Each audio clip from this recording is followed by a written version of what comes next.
மத்தேயு 2ஆம் அதிகாரத்தை 3 பகுதிகளா பிரிச்சுக்கலாம். பகுதி 1, ராஜாவை தேடுதல், சர்ச்சிங் த கிங். 2ஆம் அதிகாரம் 1 முதல் 8. நம்பர் 2, ஃபைண்டிங் த கிங், ராஜாவை கண்டுபிடித்தல். மத்தேயு 2ஆம் அதிகாரம் 9 - 12. பகுதி 3, ஃபாலோயிங் த கிங். 2ஆம் அதிகாரம் 13 - 23, ராஜாவை தொடருதல். Following the king. அப்போ இயேசுவை கவனிச்சா எல்லாமே ஒரு ஸ்பெஷல் இடத்துக்கு வருது. Time special, place special, person special, people, enemy, gift, joy, protection, எல்லாமே ஸ்பெஷல். ஏதோ இது சாதாரணமா நடக்கிறது கிடையாது. உங்களுக்கு இருக்கிற எதிரி கூட ஒரு ஸ்பெஷல். ஏன் தெரியுமா? அந்த எதிரி உங்களை தடுத்து நிறுத்தினா கூட ஆண்டவர் உங்களை எப்படியாவது ஆண்டவரை பார்க்க வச்சிடறாரு. எவ்வளவு தடுத்து நிறுத்தினா கூட உங்களுக்கு வர வேண்டியது வந்தே சேர்ந்துடுது. தேவன் ஒருத்தரை வழி நடத்தினார்னா பாதியில எதுவுமே நிக்காது. கர்த்தர் உங்களை நடத்துறப்ப ஒருவேளை நீங்க ராஜ அரண்மனையில மாட்டிட்டு முழிக்கிற மாதிரி முழிக்கலாம். ஆனா உங்களை இத்தனை நாள் நடத்திட்டு வந்த நட்சத்திரம் கூட இல்லையேன்னு யோசிக்காதீங்க. அதே தேவன் உங்களை கீழே இருக்கிற எல்லாரும் விட்டுட்டு போயிட்டாலும் மேல இருந்து பரத்திலிருந்து உதவிய அனுப்பி நடத்துவார். இப்போ இந்த ஏரோது ராஜாவை பத்தி குறிப்பை பார்த்துட்டு அடுத்த குறிப்புகளை கவனிப்போம். எப்பவுமே நீங்க வேதத்தை படிக்கிறப்ப சில பெயர்கள் வரப்ப போர் அடிக்குதுன்னு விட்டுறக்கூடாது. அல்லது யார் அவங்க, என்ன பின்னணி அப்படின்றத யோசிக்கணும்.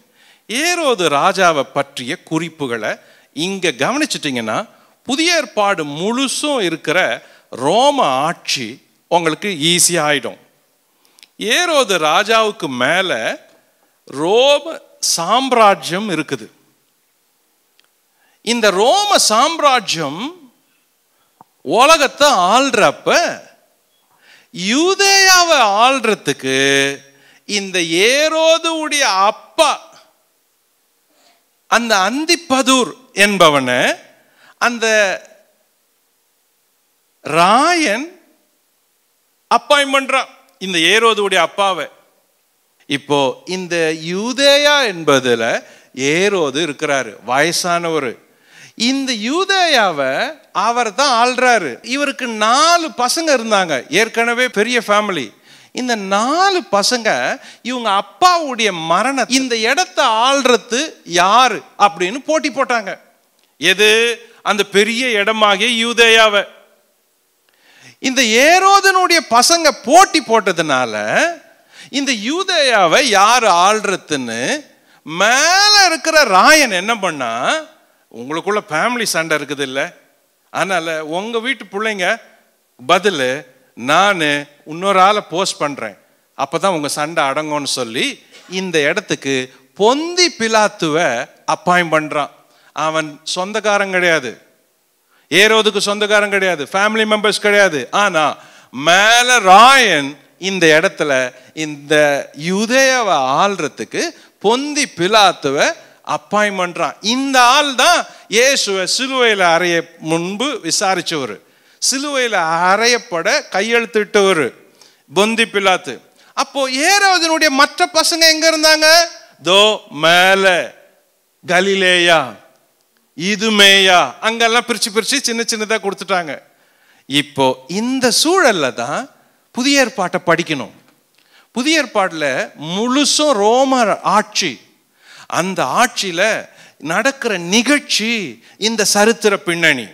இப்போ இன்னும் ஒரு குறிப்பு, இந்த மத்தேயு 2ஆம் அதிகாரத்தில் இருக்கிற ஏரோது கிமு 32 முதல் கிமு 4 வரை யூதேயாவில் ஆட்சியில் இருந்தவன்.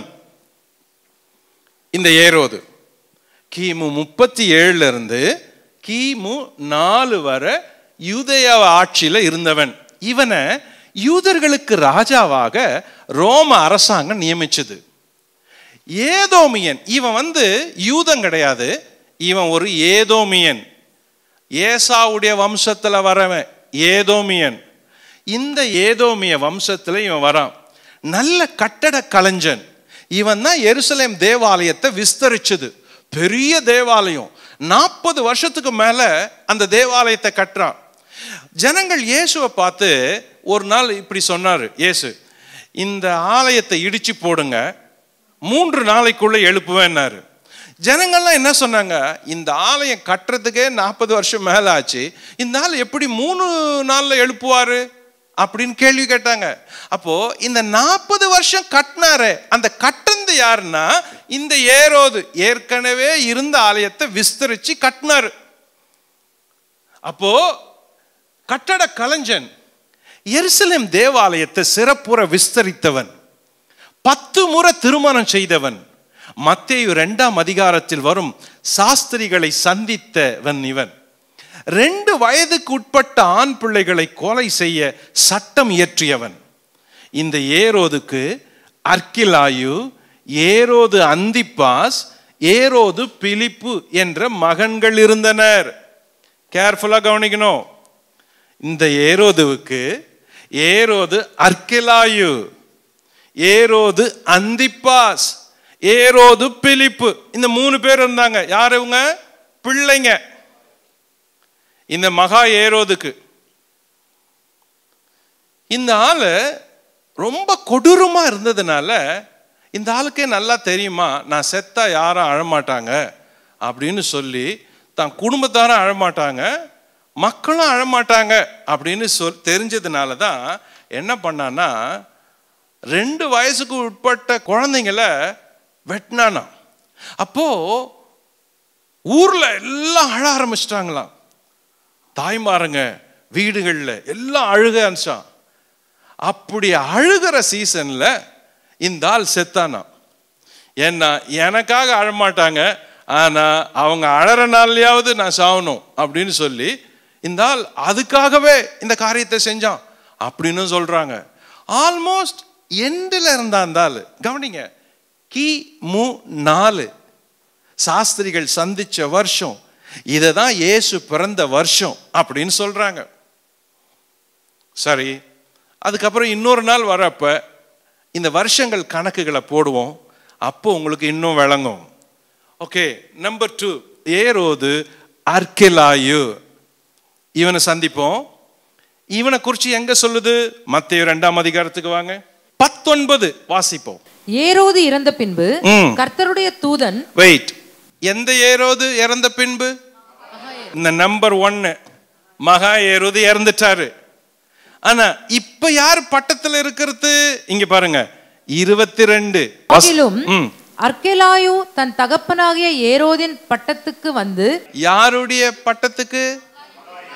தகப்பனாகிய ஏரோதின் பட்டத்துக்கு வந்து, அப்புறம் யூதேயாவில் அரசாளுகிறான்.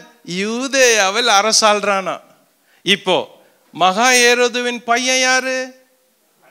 அர்க்கிலாயு. ஒரே அதிகாரத்துல 2 ஏரோது வந்தாச்சு. சோ நான் இந்த ஏரோது குறிச்சு பார்ப்போம். ஏரோது அர்க்கிலாயு, இவன் மகா ஏரோதுவின் மூத்த மகன். மகா ஏரோது மரித்த பின் கிமு 4 முதல் கிபி 6 வரை யூதேயா, சமாரியா, இதுமேயாவை ஆண்டவன். முழு ஏரியாவும் ஆள்றான். யோசேப்பும் மரியாளும் இவனுக்கு பயந்ததினால் எகிப்திற்கு சென்றனர். இவன் நன்மதிப்பற்ற ராஜாவாய் இருந்ததினால் சீக்கிரத்தில் இறந்து போனான். எப்போ? கிபி 6லயே இறந்துட்டார். அகால மரணம் அவரது. அப்போ இந்த அர்க்கிலாயு யாருன்னு இனிமே நீங்க படிக்கிறப்ப யோசிக்கவே கூடாது. இந்த ஏரோது யாருன்னு யோசிக்கவே கூடாது. இப்போ 2 ஏரோதுவை பார்த்தோம். 3வது ஏரோது அந்திப்பாஸ், இவன் மகா ஏரோதுவின் மற்றொரு மகன். கிமு 4 முதல் கிபி 39 வரை கலிலேயாவையும் பெரேயாவையும் ஆளும் பொறுப்பில் இருந்தான். இவனே யோவான் ஸ்நானகனின் சிறைச்சேதம் செய்தவன். யோவான் தலையை வெட்டினாரு ஏரோது, அது இந்த ஆள் தான். இயேசுவின் ஊழியத்தில் நடந்த அற்புதங்களை கேட்டு அவரை காண ஆவலா இருந்தவன். இறுதியில் இயேசுவை பிலாத்து விசாரித்த போது எருசலேமுக்கு இவன் வந்ததை அறிந்து இவனிடத்தில் இயேசுவை பிலாத்து அனுப்பி வைத்தான்.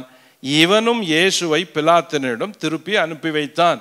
மத்தேயு 14 1 முதல் 11, லூக்கா 23 8 முதல் 11. இப்போ மத்தேயு 14 இருக்கிற ஏரோது வேற, மகா ஏரோதுவினுடைய பையன். உங்க பைபிள்ல மத்தேயு 14 அதிகாரத்துல ஏரோதுன்னு நீங்க படிக்கிறப்ப கோடு போட்டு சைட்ல ஏரோது அந்திப்பாஸ் அப்படின்னு எழுதணும். ஏன்னா எல்லாமே ஏரோதுன்னு நினைச்சிட்டு படிப்போம். மத்தேயு 2 வர ஏரோதும் மத்தேயு 14 வர ஏரோதும் ஒண்ணுன்னு நினைப்போம். சாஸ்திரிகள் சந்திச்ச ஏரோதுவும் யோவான் ஸ்நானகன் தலையை வெட்டி எடுத்துட்டு வர சொன்ன ஏரோதுவும் ஒண்ணு கிடையாது. ஆனா வேதம் தெரியாதவங்க அப்படின்னு நினைப்பாங்க. பைபிளை ஒழுங்கா படிக்காதவங்க, இன்னும் ஒழுங்கா படிச்சவங்களுக்கு கூட அந்த சந்தேகம் இருக்கும். ஒழுங்கா ரெகுலரா படிக்கிறவங்களுக்கு கூட இந்த சந்தேகம் வருவது உண்டு, அது இயற்கை. சரி, நம்பர் 4, ஏரோது பிலிப்பு. இவன் மகா ஏரோதுவின் மற்றொரு மகன். கிமு 4 முதல் கிபி 34 வரை பிற பகுதிகளை ஆண்டவன். லூக்கா 3:1. ஏரோதியாள் என்றவளுக்கு இவன் முதல் கணவன். பிறகு இவள் ஏரோது பிலிப்பு மன்னனை கைவிட்டு அவனது சகோதரன் ஏரோது அந்திப்பாஸ் என்பவளை மணந்தாள். இதை தவறு என்று யோவான் ஸ்நானகன் சுட்டி காட்டியதால் அவனது தலை வாங்கப்பட்டது. மத்தேயு 14:3. இப்போ இந்த ஏரோது மத்தேயு 14 ஏரோது பிலிப்பு, அவன் ஏரோது அந்திப்பாசுடைய பிரதர். ஓகே. நம்பர் 5, ஏரோது அக்ரிப்பா. இவனை குறிச்சு பாருங்க. இவன் மகா ஏரோதுவின் பேரன். பேரு ஏரோதுன்னு இருக்கும் பைபிள்ல. ஆனா குடும்ப வரலாறு தெரியலன்னா நம்ம தப்பாவே யோசித்துக்குவோம். மகா ஏரோதுவின் பேரன், புள்ளவுடைய புள்ள. கிபி 30 முதல் கிபி 44 வரை முழு பாலஸ்தீனாவையும் ஆண்டான். பாருங்க, இயேசு கிறிஸ்துவுக்கு முன்னாடி வரைக்கும் சின்ன சின்ன இடங்கள்ல கால் பங்கு ஏரோது, மீதி யூதேயா, பிலிப்பு அப்படி பிரிச்சு பிரிச்சு இருந்தாங்களா. பின்னாட்கள்ல முழு பகுதியும் ஒன்னாயிருச்சு. அதாவது அப்போஸ்தல நடபடிகள் நீங்க வரப்ப இந்த மாதிரி ஜியாகிரபிக்கல் வியூவில் இடம் பிரிச்சு பிரிச்சு ஆளல, எல்லாத்தையும் சேர்ந்து ஒருத்தன் ஆள்றான், ஏரோதுவின் பேரன். இப்போ நீங்க இத படிக்கிறப்ப இயேசுவுக்கு பின் ஊழியம் செய்த அப்போஸ்தலர்கள் காலத்தில் சீஷர்களை அதிகம் துன்புறுத்தியவன் இவன். செபதேயுவின் குமாரன் யாக்கோபு என்னும் இயேசுவின் சீஷனை சிறைச்சேதம் செய்தவன் இவன். இறுதியில் தேவ தூதன் இவனை அடித்ததால் புழு புழுத்து செத்தான். இத அப்போஸ்தலர் 12:1 முதல் 24 வரைக்கும் வாசிப்போம். இப்போ அப்போஸ்தலர் 12:1 வாசிங்க பார்ப்போம். அக்காலத்திலே ஏரோது ராஜா சபையிலே சிலரை துன்பப்படுத்த தொடங்கி யோவானுடைய சகோதரனாகிய யாக்கோபை பட்டயத்தினாலே கொலை செய்தான். வெயிட், இங்க 2 காரியத்தை கவனிக்கணும். யாக்கோபை கொலை செஞ்சிட்டான். 2 யாக்கோபு இருந்தாங்க. ஒன்னு இயேசுவின் சகோதரன் யாக்கோபு, இன்னொன்னு யோவானின் சகோதரன் யாக்கோபு. இயேசு எங்க பார்த்தாலும் 3 பேரை கூட்டு போவாரு ஜபத்துக்கு, தனியா ஜபம் பண்ண. பேதுரு, யோவான், யாக்கோபு. இந்த 3 பேர்ல இருக்கிற யாக்கோபு தான் இந்த ஆளு சிரசேதம் செஞ்சான். அப்போ யாக்கோபு நிருபம் இருக்குது. அந்த நிருபம் அது இயேசுவின் சகோதரனான யாக்கோபு. அவர் தான் பின்னாட்கள்ல அப்போஸ்தலர் ஆகி இந்த பேதுருவோட கூட நின்று ஊழியம் செஞ்சு நிருபங்களை எழுதுறாரு. அப்போ அப்போஸ்தலர்கள் காலத்திலேயே இந்த பிரதர்ஸ் ஒருத்தன் இந்த ராஜாவால சிரசேதம் பண்ணப்பட்டான். எவ்வளோ காரியம் இருக்கு பாருங்க. படிக்க படிக்க படிக்க தெரிஞ்சுக்க வேண்டியது. இந்த ஒரு இடம் இந்த அப்போஸ்தலர் 12:1 எவ்வளவு சிக்கல் இருக்குது. ஏரோது ராஜா, எந்த ஏரோது? மத்தேயு 2 மத்தேயு 14 இந்த யாக்கோபு, எந்த யாக்கோபு தெரியாது. அப்படியே தெரிஞ்சா கூட குழப்பம் வரப்ப சிறைச்சேதம் முடிஞ்சிட்டு எப்படி நிருபம் எழுதுவாரு? இந்த யாக்கோபு சிறைச்சேதம் பண்ணிட்ட பிறகு பேதுருவையும் சிறைச்சேதம் பண்ணணும். ஆனா பண்ண முடியல. அதுக்கப்புறம் பேதுரு தேவதூதனால் விடுவிக்கப்பட்டாரு. அதுக்கப்புறம் இந்த ஏரோது அக்ரிப்பா 1, இவன் பேரு ஏரோதுன்னு இருக்குது, நீங்க சைட்ல எழுதி வைக்கணும்.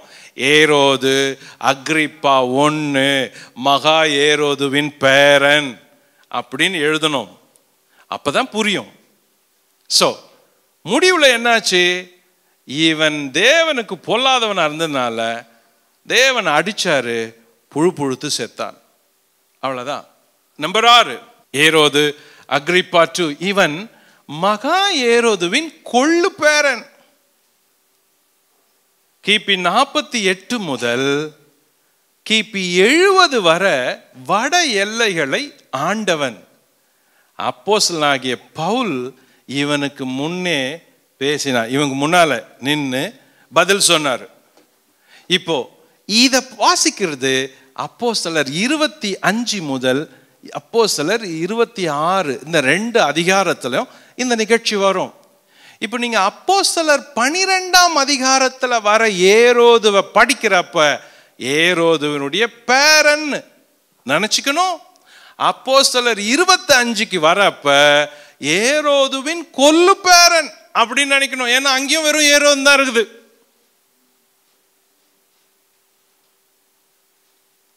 அப்ப சரித்திரத்தை சரித்திர ரீதியா படிச்சாதான் வாசகனுக்கு வேதத்தினுடைய நிஜம் உண்மை புரியும். ஆக ஒரு ஏரோதுவை பார்க்கறதுக்கு இவ்வளவு காரியங்கள், செய்திகள், ஆட்கள் நம்ம கவனிக்க வேண்டியது இருக்குது. இப்போ ஏரோது ராஜா செய்த தவறுகள் என்ன? இந்த 2ஆம் அதிகாரத்துல ஏரோது நம்பர் 1, யூதருக்கு ராஜா பிறந்தார் என்பதை கேட்டு அவனும் அவனோடு கூட எருசலேம் நகரத்தாரும் கலங்கினாங்க. ஏன் கலங்கினா அப்படின்னா, இயேசு ராஜா பிறந்தாருன்னு கேட்டதும் கலங்கினானா. இப்ப கவனிங்க, இந்த ஏரோதுவை நீங்க சாத்தானோட ஒப்பிட்டு யோசித்து பாருங்க. நீங்க தேவ பிள்ளை, சாஸ்திரிகள் தேவ பிள்ளை, கர்த்தருடைய பிள்ளைங்க அப்படின்னு நினைச்சிங்க. ஏரோது அவங்களுக்கு எதிராக இருக்கிற ஒரு பிசாசு போலவன் அப்படின்னு நினைங்க. அவனுடைய ரியாக்ஷனை எல்லாம் ஃபாலோ பண்ணுங்க. ஆவிக்குரிய வாழ்க்கையில நமக்கு இருக்கிற எதிரிகள் யாரு? இயேசுவை நம்ம சந்திக்கிறதுக்கு இருக்கிற தடைகள் என்ன அப்படின்னா, இப்போ ஸ்பிரிச்சுவல் காரியங்களை சந்திப்போம். இவ்வளோ நேரம் பின்னணியை பார்த்தோம், பேக்ரவுண்டை பார்த்தோம், சரித்திரத்தை பார்த்தோம், சரித்திர பின்னணிகளை பார்த்தோம். இனிமே ஆவிக்குரிய வாழ்க்கையில நம்ம வாழ்க்கையில இயேசுவை சந்திக்கிறதுக்கான காரியங்கள் என்ன, என்ன செய்யணும், என்ன நமக்கு தடை? நம்பர் 1, இந்த ஏரோது ராஜா ஏன் கலங்கணும்? இயேசு இல்லாத இடங்கள்ல கலக்கம் தான் வரும். எந்த ஒரு மனுஷன் வாழ்க்கையில இயேசு இல்லையோ அவன் கலங்குவான். யாருடைய வாழ்க்கையில இயேசு இல்லாத இருக்கிறாங்களோ அவங்க பயப்படுவாங்க. பயம் வரத்துக்கு காரணம் என்ன தெரியுமா? இயேசு இல்லைன்னா பயப்படுவாங்க. இயேசு இருந்தா தைரியமா இருப்பாங்க. ஏரோது கலக்கத்துக்கு காரணம் அவன் இயேசுவை சேர்ந்தவன் இல்லை, அவன் தனித்தவன், இயேசுவை எதிர்த்தவன். இயேசு அப்படின்னா பயப்படும். பிசாசு கூட பயப்படும். இயேசுவின் நாமத்தை சொன்னா பயப்படுது. இயேசுவின் பேரை கேட்டா பயப்படுது, இயேசுவின் பேரை கேட்டா கலங்குது. அப்போ ஏரோது கலங்கறதுக்கு காரணம் இயேசு. அந்த மகிமையான நாமத்தை அவன் ருசிக்கல, பயந்தான். நம்பர் 2, ஜனத்தின் ஆசாரியர் வேத பாருகிற கூடி வர செய்து கிறிஸ்துவானவர் எங்கே பிறப்பார் என விசாரித்தான். பாருங்க, அவனுக்கு நல்லா தெரியும் அறிவுபூர்வமா என்ன இப்படி சொல்றாங்க இவங்க, யாரை கேட்கலாம். ஓகே, யூதருக்கு ராஜாவா பிறந்தாருக்கு, கூப்பிடுங்க, வேத பாரகரை கூப்பிடுங்க, வேத பாரகரை கூப்பிட்டு என்னன்னு கேட்போம் அப்படின்னு. எழுத்துப்பூர்வமா அவனுக்கு இருந்த அறிவு அவனுக்கு உதவலை. நியாயமா என்ன செஞ்சிருக்கணும், இயேசுவ இப்படியா சொல்லியிருக்குது, வாங்க நானும் வரேன் அப்படின்னு சொல்லியிருக்கணும். ஆனா அவன் என்ன சொன்னா, கண்டுபிடிச்சிட்டான். இயேசுவை வெளிப்படுத்துறது எது? இயேசுவை வெளிப்படுத்துறது வேத வாசனம். இயேசுவை சொல்றது எது? வேத வாசனம். விசுவாசம் எதுல வரும்? கேள்வியில வரும். கேள்வி எதுல வரும்? தேவனுடைய வசனத்துல வரும். இயேசுவை வெளிப்படுத்தினா வேதத்தை வாசிக்கணும். வெளிப்பாடுகள் எங்க இருந்து கிளம்பும்? வேதத்திலிருந்து கிளம்பும். வேதத்துக்கு வெளியே வர வெளிப்பாடு நிஜமா இருக்காது. வசனத்துக்கு வெளியே வர வெளிப்பாடு உண்மையா இருக்காது. ஆகையினாலதான் இயேசு கொடுக்கிற வெளிப்பாடு வேதத்தின்படியான வெளிப்பாடு. அதனால தான் வசனத்தை படிக்கணும், அதனால தான் வாஞ்சையோட படிக்கணும், தேடி படிக்கணும். எப்பவுமே இயேசு வசனத்தோடு தான் பேசுறாரு, எல்லாரோடும் பேசுறாரு. அப்போ இயேசுவை அறிந்து கொள்ளணும்னா ஒரே வழி, வசனத்தை படிக்கணும் படிக்கணும் படிக்கணும். நம்பர் 3 என்ன பண்ணா, சாஸ்திரிகளை ரகசியமா அழைத்து நட்சத்திரம் காணப்பட்ட காலத்தை குறித்து விசாரிச்சான். பாருங்க, ரகசியமா அழைச்சி விசாரிச்சானா. அவன் இருதயத்துல பயம் இருந்துச்சு, தேடணும்னு எண்ணம் இருந்துச்சு. ஆனா வெளிப்படையா வரணுன்ற அந்த தைரியம் வரல. ரகசியமா விசாரிக்கிறான். என்ன ஆச்சு, எப்போ நடந்துச்சு, யார் நீங்க, எங்கிருந்து எப்போ கிளம்புனீங்க, எல்லாத்தையும் விசாரிக்கிறான். சாஸ்திரிகள் குறிச்சி சொல்றப்ப கவனிங்க, முதல் வசனம் சொல்லுது, ஏரோது ராஜாவின் நாட்களில் யூதேயாவில் உள்ள பெத்லகேமிலே இயேசு பிறந்த பொழுது கிழக்கிலிருந்து சாஸ்திரிகள் எருசலேமுக்கு வந்து. வெயிட், சாஸ்திரிகள் எந்த ஊரு? அதான் தெரியாது, கிழக்கு ஊரு. சாஸ்திரிகள் கிழக்கு போக ரயில் கிடையாது, அது போயினா இருந்தா கிழக்கு எப்போ வரும்னு. கிழக்கு ஈஸ்ட்ல இருந்து வந்தாங்களாம். ஆனா அது ஊரா, பட்டணமா, கிராமமா, தாலுக்காவா தெரியல. இந்த இடத்துல எந்த ஒரு க்ளூவும் கிடைக்கல. ஆனா ஒரு இடத்துல க்ளூ கிடைக்குது. சாஸ்திரிங்க எங்க தூங்கன்னு பாருங்க. 12 பின்பு அவர்கள் ஏரோதினிடத்திற்கு திரும்பி போக வேண்டாம் என்று சொப்பனத்தில் தேவனால் எச்சரிக்கப்பட்டு வேறு வழியாய் தங்கள் தேசத்திற்கு திரும்பி போனார்கள். எங்க போனாங்க? தேசத்துக்கு திரும்பி போனாங்க. அப்ப கிழக்குல இருந்து வந்தவங்க எங்க இருந்து வந்தாங்க? ஒரு நாடு, ஒரு நாட்டில இருந்து வந்தாங்க. அவங்க தேசத்துக்கு திரும்பி போறாங்க. அப்போ எருசலேமுக்கு கிழக்கே இருந்த நாடுகள் என்ன அப்படின்னு பார்க்கணும். அப்போ மோஸ்ட்லி பெர்ஷியா அப்படின்னு சொல்லப்படுது. அன்றைய பெர்ஷியா பாரசீகம் இன்றைய ஈரான குறிப்பிடுது. அப்போ அந்த பாரசீகம், அதை தாண்டி இருக்கிற கிழக்கு பகுதிங்க, அங்கிருந்து வந்தாங்க. ஸோ சாஸ்திரிங்க அப்படின்னு பார்த்ததுனால ஓகே, இவங்க இந்தியாவிலேருந்து வந்த வேதநாயக சாஸ்திரியார் குடும்பம் அப்படின்னு நினச்சிடக்கூடாது. ரொம்ப பேர் அப்படி நினைக்கிறாங்க. கிறிஸ்துவங்க ரொம்ப பேர் சாஸ்திரிங்க. ஓ, இது வேதநாயக சாஸ்திரிங்களோ? இது வேதநாயக சாஸ்திரிங்க கிடையாது. அவங்க அப்போ கிடையாது. வேதநாயக சாஸ்திரின்றது ராஜ அரண்மனையில் ராஜாவுக்கு பாட்டு பாடுறவங்க, இயேசுவை வாழ்த்தி பாடினவங்க, இயேசுவை மட்டும் பாடுவேன்னு நின்னவங்க ராஜாவுக்கு. அது வேற. சாஸ்திரிகள் இவங்க வைஸ்மேன் கிழக்குல இருந்து வந்தவங்க, ஒரு தேசத்துல இருந்து வந்தாங்க. அதனால தான் ஏரோது ராஜா அவங்க வந்த காலத்தை திட்டமா விசாரிக்கிறான். மத்தேயு சுவிசேஷம் 2ஆம் அதிகாரத்தில் ஏரோது ராஜாவை குறித்து அதிகமான செய்திகளை படித்து வருகிறோம் இல்லையா? ஆச்சரியமான செய்திகள், நாம் இதுவரைக்கும் படித்திராத செய்திகள். ஏரோது ராஜாவும் எருசலேம் நகரத்தாரும் யூதருக்கு ராஜா பிறந்தார் என்ற செய்தியை கேட்டு கலங்கினார்களாம். அதே வேளையில் இயேசுவை வணங்கும்படி தேடி வந்த சாஸ்திரிகள் ஆனந்த சந்தோஷம் அடைந்தார்களாம். ஒரே அதிகாரத்தில் 2 வகையான காரியங்கள் எப்படி இருக்கிறது பாருங்கள். ஒரு பக்கம் ஜனங்கள் கலங்கினார்கள், ஒரு பக்கம் ஆனந்த சந்தோஷம் அடைந்தார்கள். இயேசு கிறிஸ்துவின் பிறப்பு ஒரு சிலருக்கு கலக்கத்தை உண்டாக்கியது. அதே வேளையிலே அவரை அன்போடு விசுவாசத்தோடு தேடி வந்தவர்களுக்கு ஆனந்த சந்தோஷம் உண்டானது. அந்த நட்சத்திரத்தை சாஸ்திரிகள் கண்டு ஆனந்த சந்தோஷம் அடைந்தார்களாம். அந்த நட்சத்திரம் இயேசு இருந்த இடத்திற்கு அவர்களை கொண்டு போய் விட்டது. இது என்ன ஒரு சந்தோஷமான காரியங்கள் பாருங்கள்.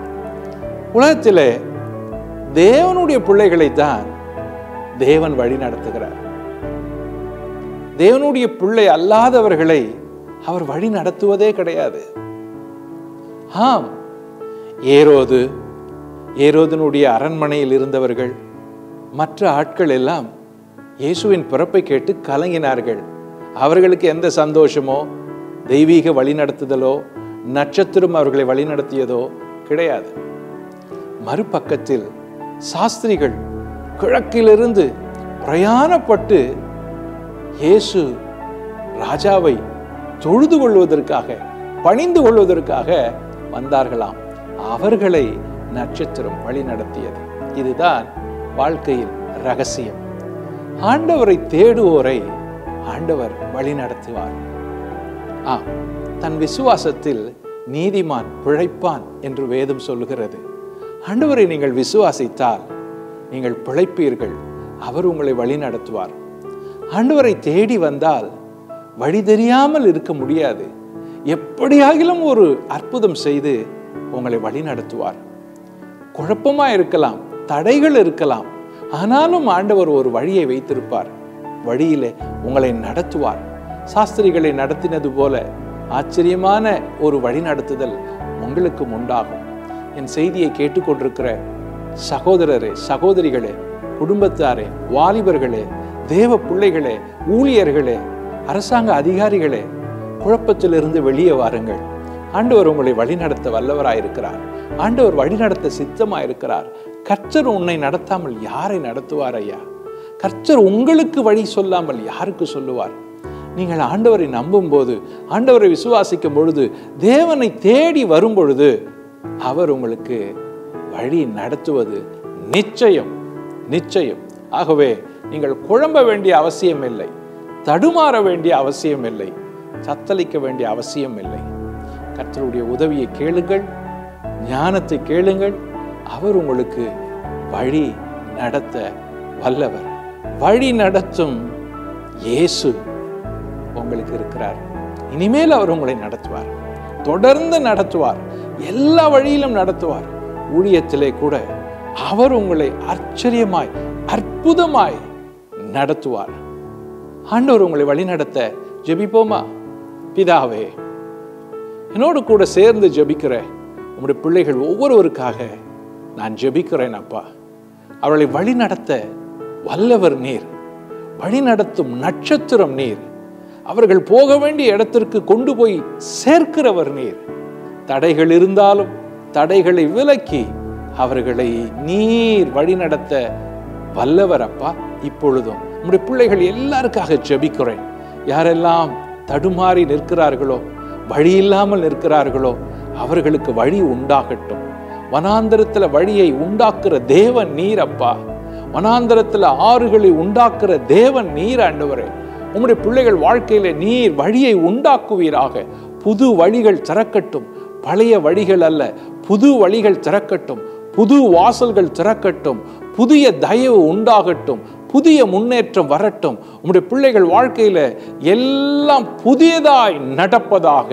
பழையவைகள் ஒளிந்தன, எல்லாம் புதியவைகளாயின என்று வேதம் சொல்லுகிறபடி உம்முடைய பிள்ளைகளுக்காக இயேசுவின் நாமத்தில் எல்லாம் புதியவைகளாக மாறுவதாக என்று சொல்லி ஜெபிக்கிறேன் ஆண்டவரே. அவர்களுக்கு ஆனந்த சந்தோஷம் உண்டாவதாக. சாஸ்திரிகளுக்கு உதவின அந்த தேவன் இவர்களுக்கும் உதவுவீராக. சாஸ்திரிகளை வழிநடத்தின அந்த தேவன் இவர்களையும் நடத்துவீராக. சாஸ்திரிகளுக்கு சந்தோஷத்தை உண்டாக்கின அந்த நட்சத்திரம் போல இவர்கள் வாழ்க்கையிலே இயேசு சந்தோஷத்தை உண்டாக்கி அவளை வழி நடத்தி கடைசி வரைக்கும் அவளை நீர் கரம் பிடித்து நடத்த உம்முடைய கரத்தில் ஒப்பு கொடுத்து ஜெபிக்கிறேன். ஆசீர்வதியும் இயேசுவின் நாமத்தில் பிதாவே. ஆமென், ஆமென், ஆமென். ஆனந்த சந்தோஷம் அடைந்தார்கள். உங்களுக்கும் அந்த சந்தோஷம் உண்டு. கலங்க வேண்டாம், சந்தோஷமாயிருங்கள். கர்த்தர் உங்களை சந்தோஷப்படுத்துகிறவர். உங்கள் சந்தோஷத்தை பார்த்து அவர் சந்தோஷப்படுகிறவர்.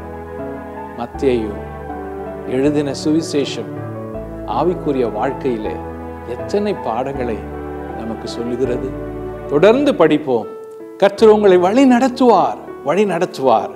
ஆண்டவர் உங்களோடு கூட இருந்து வழி நடத்துவதை பார்ப்பீர்கள். இந்த மத்தேயு சுவிசேஷ செய்திகள் உங்களுக்கு அதிக பிரயோஜனமாயிருக்கும் என்று கிறிஸ்துவுக்குள் நம்புகிறேன். தொடர்ந்து இந்த நிகழ்ச்சிகள் மூலம் நீங்கள் பெரும் நன்மைகளை எனக்கு எழுத மறவாதிருங்கள். தொலைபேசியிலோ, இமெயிலிலோ, வாட்ஸ்அப்பிலோ இந்த நிகழ்ச்சிகளின் மூலம் நீங்கள் பெரும் ஆசீர்வாதங்களை எனக்கு தெரியப்படுத்துங்கள். அதே போல இந்த ஊழியத்தை தாங்குங்கள். யாரெல்லாம் பயனடைகிறீர்களோ நீங்கள் எல்லாரும் இந்த ஊழியத்தை தாங்குங்கள். கர்த்தருக்காக பெரிய காரியம் செய்வோம். ஆண்டவர் உங்களை ஆசீர்வதித்து வழி நடத்துவாராக. God bless you. God bless you. நீங்க யாரை சேவிக்கிறீங்க? இயேசு. எதற்காக சேவிக்கிறீங்க? ரட்சகர். ஏன் சேவிக்கிறீங்க? என்ன ரட்சித்தாரு. எங்க ரிப்போர்ட் என்ன தெரியுமா? என்ன ரட்சித்த இயேசு ஒருவர் உயிரோடு இருக்கிறாரு, உன்னையும் ரட்சிப்பார்.